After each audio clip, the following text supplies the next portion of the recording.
go ahead. I'm Gabrielle Maiolo. I'm in group 6. My MMT is finger MCP extension, and my goniometry is shoulder abduction. And then here's my piece of paper.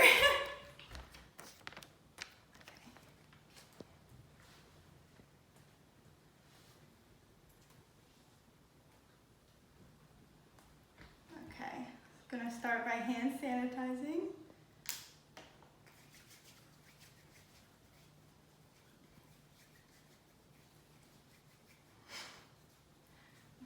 Hello, my name is Gabrielle Maiolo. I am a student occupational therapist at the University of St. Augustine. I am here to do some manual muscle testing to test your strength and some goniometry to test your range of motion. But before we do that, can you just confirm your full name and date of birth? Yeah, Jessica Peters, 1790. Okay, well, it's very nice to meet you, Jessica. So today there's some benefits to this treatment, such as just establishing a baseline as to where you're at with your range of motion and your strength before we proceed with treatment. However, there are some risks associated with this. For example, you might feel a little bit of discomfort doing this. You might be a little sore the next day, but nothing too major. If you don't want to do this treatment right now, there are some alternatives. However, I strongly suggest that we go through with this treatment because it will help you recover as soon as possible. So that being said, do you have any questions for me? I do not. Okay, do I have your consent to proceed? Yes. Okay, so I would have had a chair and brought it to her level for the informed consent, and then I would also be at a chair on the treatment, sitting across from her at the treatment table at the time, but right now we don't exactly have the means to do that. So the first thing I'm going to have you do is we're going to do the MMT, the manual muscle testing, and basically I'm going to put your hand in this position. It would be hanging over the table like this, and then I'll have you, I'll keep your wrist kind of staying still, and then your fingers will originally be a little bit flexed at the joint right here and at this joint right here, and then you're slowly going to extend, and I'm going to push down right here. Okay. Does that make sense? Yes. Okay. So go ahead and put your hand right there. So I'm going to stabilize by sort of cupping the forearm here, and then I'll show you the motion. So I just want you to kind of extend this joint back. Okay? Alright, I'll just do it one more time. This time testing feeling your end feel. It's firm. Okay, and then can you do that motion for me? So starting like that and going extending. Good. Okay. So now I'm going to go ahead and I'm going to press down on each of her proximal phalanges while she's sort of at that halfway point between flexion and extension. So I'll use these fingers. Actually, I'm just going to go like this. Ready? Hold. Don't let me move you. Okay. She's very strong. And to compare it, I would compare it to the other side for the grade for this one.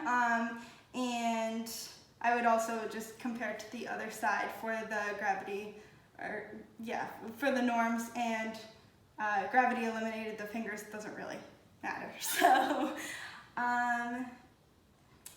just trying to think. The prime movers for this motion are the extensor digitorum, the extensor indices, and the extensor digiti minimi, because I did press down on all 4 fingers. All of the proximal phalanges. Just trying to think if I forgot anything. Okay, so now we're going to go ahead and move on to the goniometry measurement.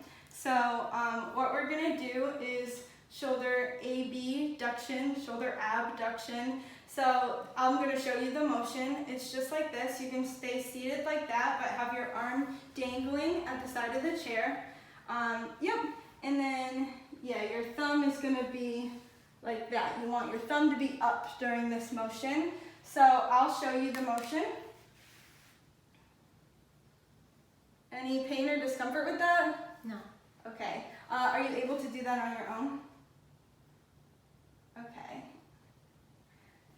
Perfect. So for this goniometry measurement, I am going to feel, are you comfortable with taking your shirt off?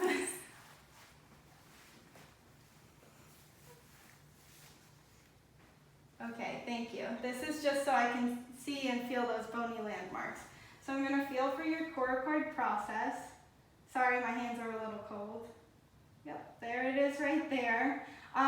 So because I don't want to go into the breast tissue, I'm just going to do the measurement from the back, but still keep the same landmark.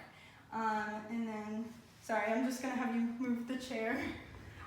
Ideally, her feet would be flat on the floor. And then I would adjust my body position to have proper body mechanics. So, coracoid process. So axis is right there. The stable arm is going to be parallel to the sternum. And then the movable arm is going to be parallel to the longitudinal axis of the humerus. So go ahead, here. That way you don't run into it. Go ahead and let me take the initial measurement. I'm gonna go feel again.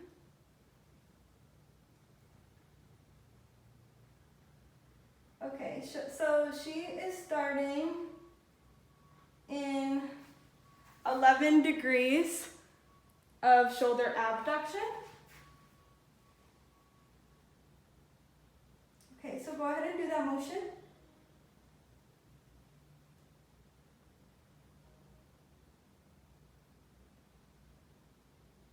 Okay. So she went from 11 degrees of shoulder abduction to 172 degrees, and normal is 0 to 180. I would test both sides in this scenario to make sure that they're equal.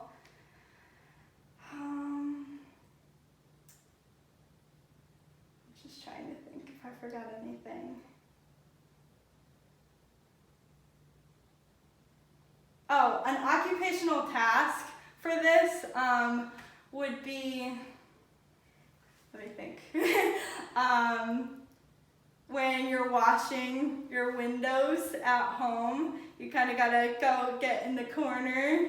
And then an occupational task for MCP extension is anytime when you're just reaching out to grab your water bottle, or reaching out, starting from a fist, reaching out to grab the doorknob.